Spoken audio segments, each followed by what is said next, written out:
প্রিয় শিক্ষার্থী, তোমাদের আজকে অনেক গুরুত্বপূর্ণ একটা অধ্যায়ের একটা গুরুত্বপূর্ণ প্রশ্ন এখানে আমি সলভ করার চেষ্টা করব। আশা করি ভিডিও শেষ পর্যন্ত থাকবে এবং থাকলে তোমরা উপকৃত হবে।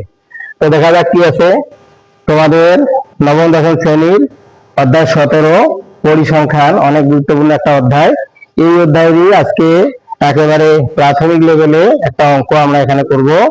নিচে 40 জন ছাত্রের গণিত বিষয়ে প্রাপ্ত নম্বর উল্লেখ করা হলো। এখানে 40 জন ছাত্রের গণিত বিষয়ে প্রাপ্ত নম্বর উল্লেখ করা আছে।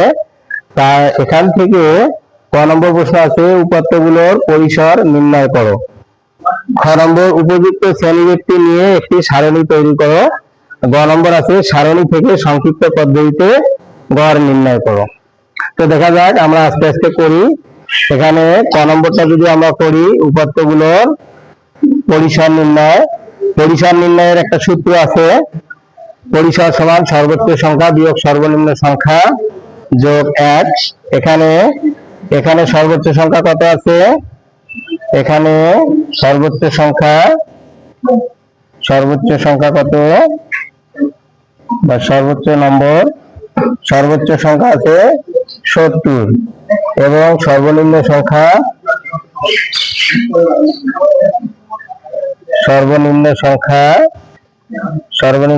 কত আছে? সর্বনিম্ন সংখ্যা কত? 41। এখানে সর্বোচ্চ সংখ্যা 70 এবং সর্বনিম্ন সংখ্যা 41। আমরা জানি পরিসর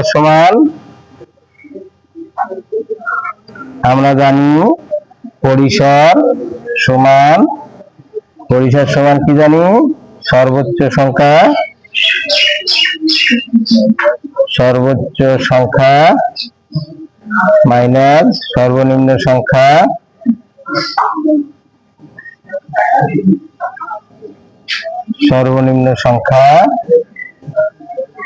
প্লাস সর্বোচ্চ সংখ্যা মাইনাস সর্বনিম্ন সংখ্যা প্লাস 1। এখানে সর্বোচ্চ সংখ্যা হলো কত?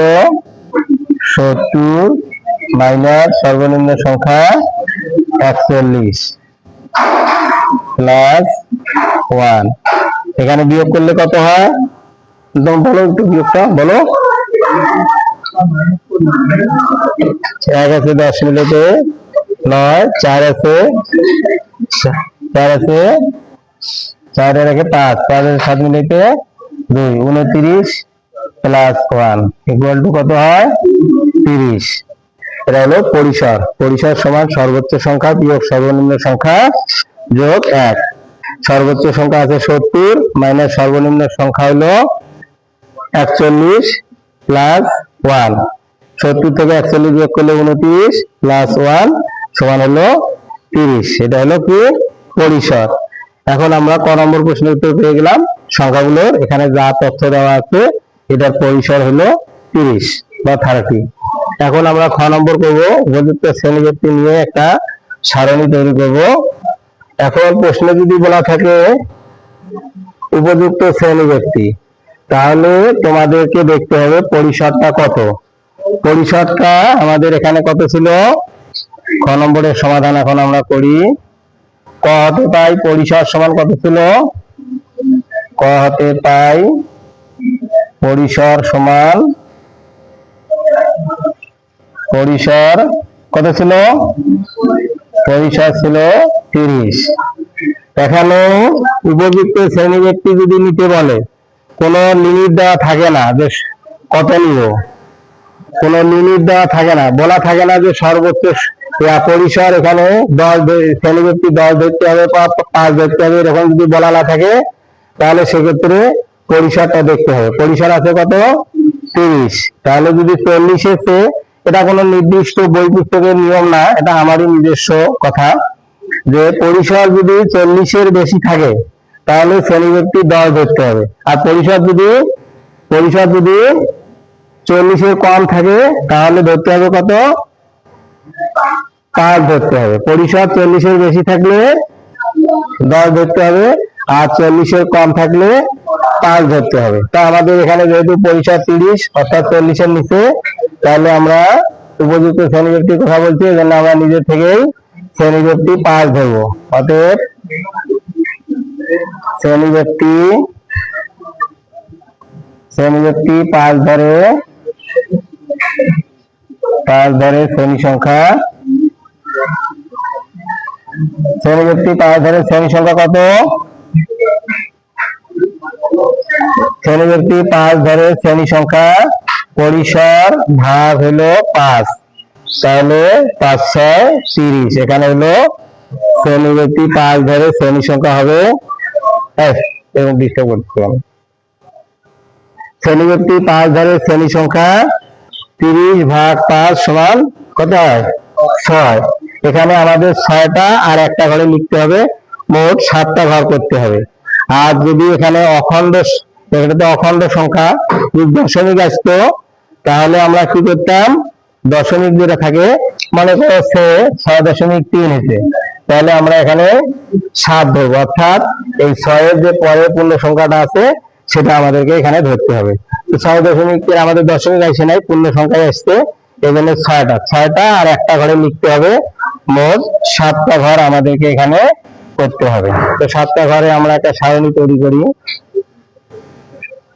এখানে আমরা 7টা ঘর তৈরি করব, 7টা, অর্থাৎ আমাদের সারি বরাবর রো বরাবর আমাদের 7টা ঘর করতে হবে। আর সারণী তৈরি করার জন্য আমাদেরকে ঘর করতে হবে 3টা। সারণী তৈরি করার জন্য আমাদের মানে এই কলাম বরাবর আমাদের ঘর করতে হবে কয়টা? 3টা। আর সারি বরাবর কয়টা করতে হবে? 7টা। একটা আমাদের ওখানে আছে, আমাদের লিখতে হবে, লেখাগুলোর জন্য একটা করলাম। আর আমাদের এদিক আমাদের করতে হবে কয়টা? 6টা। তো আমরা এখানে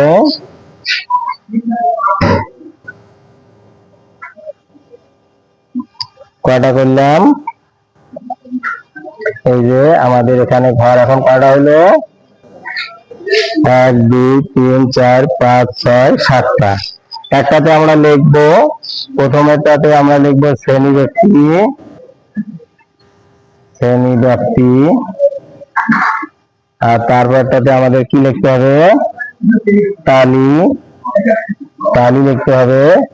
আর শেষেরটাতে লিখতে হবে কি? গণসংখ্যা। গণসংখ্যাকে কি দ্বারা প্রকাশ করে? এর দ্বারা প্রকাশ করে। শ্রেণী ব্যক্তি, তালি আর গণসংখ্যা। শ্রেণী ব্যক্তি আমাদের এখানে সর্বনিম্ন সংখ্যা কত ছিল? 41। 41 থেকেই ধরবা, বা যদি 42 43 এগুলো থাকতো তারপরে আমরা 41 থেকে ধরতাম। 41 একটা বাউন্ডারি সংখ্যা, ওখান থেকে ধরবা।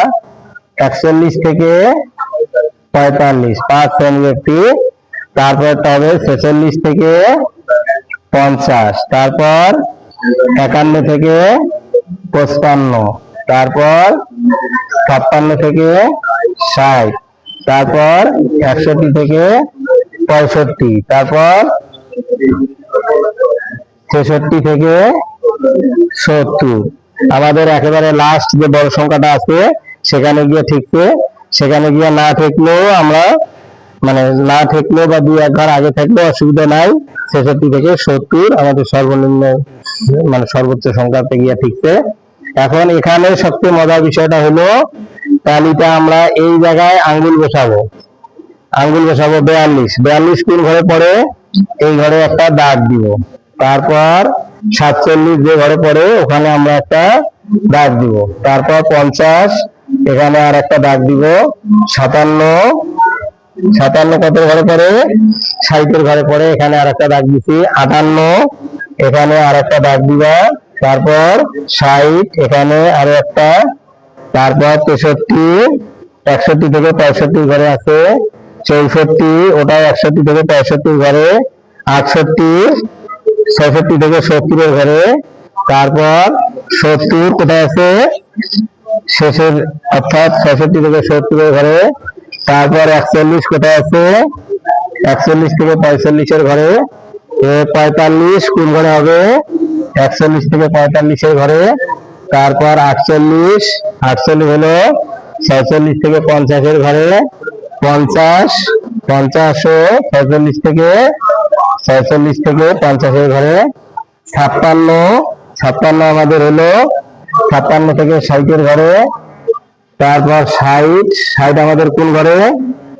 এখানে 56 থেকে 60 ঘরে আমরা যখন 4 5 সময় একটা ক্রস দিব। 63, 63 কোন ঘরে পড়ে? 61 থেকে 65 ঘরে, এখানে আরো একটা দাগ দিলাম। তারপর 68, 68 হলো 66 থেকে 70 ঘরে। তারপর হলো 70, 70 শেষ ঘরে অর্থাৎ 66 থেকে 70 ঘরে। তারপর 45, 45 আমাদের প্রথম ঘরে। তারপর আছে 48, 48 কোথায়? 46 থেকে 50 ঘরে, এখানে আর একটা ক্রস। 5 সময় ক্রস দিতে হবে। 55, 51 থেকে 55 ঘরে। 60 আমাদের 57 থেকে 60 ঘরে। 62, 61 থেকে 65 ঘরে। 65 এখানে হলো ক্রস দিব। 68 শেষের ঘরে, শেষের ঘরে 4 আছে আগে, 5 সময় ক্রস। তারপর 60, 60 কোথায়? 56 থেকে 60 ঘরে। তারপর 67 কোথায়? 67, 67 হলো এই শেষ ঘরে। তারপর কোথায়? 63, 63 এখানে। তারপর 65 কোন ঘরে? 61 থেকে 65 ঘরে। 50, 50 আমাদের 46 থেকে 50 ঘরে। তারপর 55, 55 আমাদের এই ঘরে। তারপর কত আছে? 56, তোমরা একটু হেল্প করো। 56 কোন ঘরে আছে? 56 থেকে 60 ঘরে। তারপর 55, 55 আবার 51 থেকে 55 ঘরে। তারপর 59, 59 কোন ঘরে? 56 থেকে 60 ঘরে। তারপর হলো 53, 51 থেকে 55 ঘরে। তারপর হলো কত? 54, 51 থেকে 55 ঘরে, 5 সময় ক্রস। তারপর 52 কোন ঘরে? 51 থেকে 55 ঘরে। 58, 58 হলো এটা 4, 5 সময় ক্রস। তারপর হলো 60 কোন ঘরে? 56 থেকে 60 ঘরে, এখানে আমরা আর একটা দাগ দিলাম। এইভাবে আমরা এই টালি চিহ্নের মাধ্যমে এই গণসংখ্যা গুলাকে এখানে উপস্থাপন করলাম। এখন এটাকে সংখ্যায় কনভার্ট করতে হবে। সংখ্যা 41 থেকে 45 ঘরে কত আছে? 4। 41 থেকে 45 ঘরে 4। 46 থেকে 50 ঘরে হলো গণসংখ্যা 6, এখানে আছে 6। তারপর আছে কত? 11। তারপর আছে কত? 7। তারপর আছে কত? 6। এখানে টোটাল কিন্তু n সমান, এটা যোগ করে 4 এর 6 10, 10 এর 16, 16 আর 11, 16 আর 11 কত হয়? 27, 27 এর সাথে 34, 34 এর 6 40। এখানে আমাদের মোট গণসংখ্যা কিন্তু 40।